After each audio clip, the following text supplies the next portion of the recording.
আজকে এই যে বিজয়, এই যে গণভবন সত্যিকারে গণমানুষের ভবনে পরিণত হয়েছে। আজ দীর্ঘদিন 15টা বছরের যে স্বৈরাচারিতা, সেই স্বৈরাচারিতার অবসান 2024-এর রাজাকার যখন ছাত্র ভাইদের বুকের উপর গুলি করে, ঠিক তখনই রাজাকারের শেষ সীমা অতিক্রম করে আমার ভাইদের রক্তের বিনিময়ে বাংলাদেশের ছাত্র সমাজ আবার একটা স্বাধীনতা দিল। এটা 24-এর স্বাধীনতা। ভালো থেকো বাংলাদেশ, তোমার জন্য যতবার ঝড় আসুক জীবন দেব ইনশাআল্লাহ। আগামীর বাংলাদেশ কেমন চাচ্ছেন? আমরা আগামীর বাংলাদেশ চাচ্ছি যে একজন যোগ্য নেতা এটাকে মানে বাংলাদেশকে পরিপূর্ণ বাংলাদেশ, স্বাধীন বাংলাদেশ এবং সবার বাংলাদেশ হিসেবে গড়ে তোলে। এখানে কোনো বৈষম্য থাকবে না, এখানে কোনো পক্ষপাত দুষ্টতা থাকবে না, আর এখানে কোনো লুটপাট থাকবে না। এরকম সর্বপ্রথম তো দেখতে হবে সে সৎ মানুষ কিনা, সেই জিনিস। হ্যাঁ, সৎ মানুষ। এইগুলো মেনটেন করতে হলে তো তাকে সৎ মানুষ অবশ্যই হতে হবে এবং তাকে বিবেকবান হতে হবে, তাকে দূরদর্শী হতে হবে। তো আমরা একটা সুন্দর বাংলাদেশ চাচ্ছি আগামীর জন্য। আমরা চাচ্ছি একটা যোগ্য নেতা আসুক, নতুন কোনো নেতা আসুক, যোগ্য নেতৃত্ব চাচ্ছি। আমরা নতুন বাংলাদেশ চাচ্ছি, সুন্দর বাংলাদেশ চাচ্ছি। ওকে, থ্যাংক ইউ। তুমি কিছু বলো, তুমি স্টুডেন্ট না? আগামী বাংলাদেশ কেমন চাচ্ছ তুমি? আগামী বাংলাদেশ আমি খুব ভালো চাচ্ছি। কোন সব মানুষের হাতে দিতে চাচ্ছ এই দেশটা? এমপি মিনিস্টার কাদেরকে বানাতে চাচ্ছ? বলো, ছাত্র থেকে। আমি তো ছাত্র থেকে, এটা আমি বলতে পারবো। এক কথায় বলবা সৎ মানুষ। সৎ মানুষ।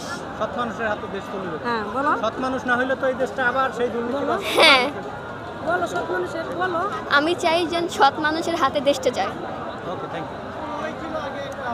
আগামীর বাংলাদেশ কেমন চাচ্ছেন আপনারা? আমরা আগামী বাংলাদেশ যাচ্ছি এরকম একদম খুনি আর যেন না আসে, বাংলাদেশের যেন আরও সুন্দর ভালোভাবে চলে, সে একজন সৎ মানুষ, সৎ ব্যক্তি চায় এবং সমন্বয় করে সব রাজনৈতিক দল মিলে ছাত্র ঐক্য সব কিছু মিলে সুন্দর একটা বাংলাদেশ চাই আমরা। এই বাংলাদেশ যেন আরও কেউ যেন শোষণ না করতে পারে, ছাত্রদেরকে এভাবে হানাহানি আর রক্তপাত যেন কখনো যেন আর না ঘটে, আমরা এটাই চাই, আমরা শান্তি চাই। ওকে, থ্যাংক ইউ। আগামীর বাংলাদেশ কেমন চাচ্ছেন আপনি? কাদের হাতে এই দেশটা তুলে দিতে চাচ্ছেন? যারা হচ্ছে ন্যায় নীতি নির্ধারক এবং ধর্ম বর্ণ নির্বিশেষে প্রত্যেকটা মানুষকে সমান অধিকার দেয় সর্বক্ষেত্রে, যারা প্রত্যেকটা সাধারণ মানুষের কথা ভাবে, আমরা তাদের কাছে চাই দেশটাকে হস্তান্তর করার জন্য। ওকে, থ্যাংক ইউ। আপনি আগামীর বাংলাদেশ কেমন দেখতে চাচ্ছেন? আপাতত সেনাবাহিনীর হাতে চাইতেছি না, হ্যাঁ, কোন সব মানুষের হাতে তুলে দিতে চাচ্ছেন? সমন্বয়করা মিলে ডিসিশন নেবে। মানুষগুলো তো সৎ হইতে হবে। অবশ্যই, ডেফিনেটলি। এক কথায় সৎ মানুষের হাতে। আচ্ছা, সৎ মানুষ।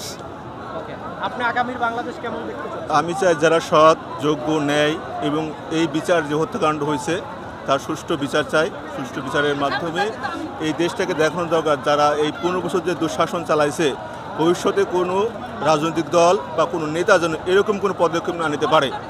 জনগণ হচ্ছে সকল শক্তির উৎস। যেই ছাত্ররা যে আন্দোলন করছে তাদের শহীদের বিনিময়ে এই দেশটা আবার দ্বিতীয়বার স্বাধীন হয়েছে, তারা হচ্ছে যোগ্য। ওকে, থ্যাংক ইউ।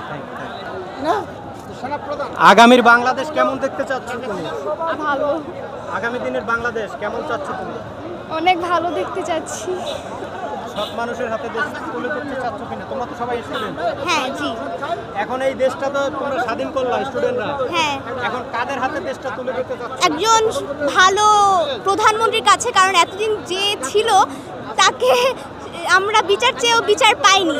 আর উনি পুলিশকে বলেছে একদিক দিয়ে মারতে, অন্যদিন দিয়ে বলছে যে আমি তো ব্যথিত তোমাদের কষ্টে। সে শুধু নিজের কষ্টই বুঝে, নিজের শুধু এক একদিন এক এক ক্যামেরার সামনে এসে বলবে যে আমার বাবা মার কষ্ট, আমার বোনের কষ্ট, আমাদের কষ্ট সে বুঝে না। একজন সৎ মানুষের হাতে দেশটা তুলে দিতে। জি। ওকে, থ্যাংক ইউ। আগামী দিনের বাংলাদেশ কেমন দেখতে চাচ্ছেন আপনি? সবচেয়ে ফার্স্ট হচ্ছে বিএনপির কাছে ভুলেও না, আওয়ামী লীগের কাছে তো নাই, বিএনপির কাছেও না, আর সেনাপ্রধানের কাছেও না। আমরা নতুন কাউকে দেখতে চাই। নতুন যে 300 আসলে 300 সৎ মানুষ, আপনারা যেহেতু স্টুডেন্ট, দেশটা নতুন করে একটা স্বাধীনতার মতো করলেন আপনারা। এখন যাদের হাতে এই দেশটা দিবেন তারা যদি সৎ না হয়, এই আগে যারা দুর্নীতি করছে, টাকা লুটপাট করছে, এক দল চলে গেছে, আর এক দল যদি আবার এসে বসে, তাহলে তো এই যে এত কষ্ট কোনো মূল্য থাকবে না। তো সেই মানুষগুলো আপনারা খুঁজে বের করবেন কিনা সারা বাংলাদেশ থেকে? অবশ্যই আমরা খুঁজবো, কারণ যেহেতু আমরা একজনকে স্বৈরাচারকে আমরা বের করে দিয়েছি, তো এরকম আমরা নেক্সট যদি কখনো আমাদের সাথে এরকমভাবে স্বৈরাচারগিরি করে আমরা তাদেরকে বের করে দিব। আমরা আমরা বাংলাদেশের নাগরিক, আমরা ট্রাই করব যে আমাদের জন্য ভালো, যে আমাদের প্রোটেক্ট করে রাখবে, যে আমাদের কথা শুনবে, আমরা তাকেই নেতা হিসেবে আমরা গ্রহণ করব। মানে এক কথায় সৎ মানুষের কাছে আমরা সব কিছু তুলে দিব, কিন্তু সৎ মানুষ হতে হবে, শান্তিপূর্ণ মানুষ হতে হবে, এটাই।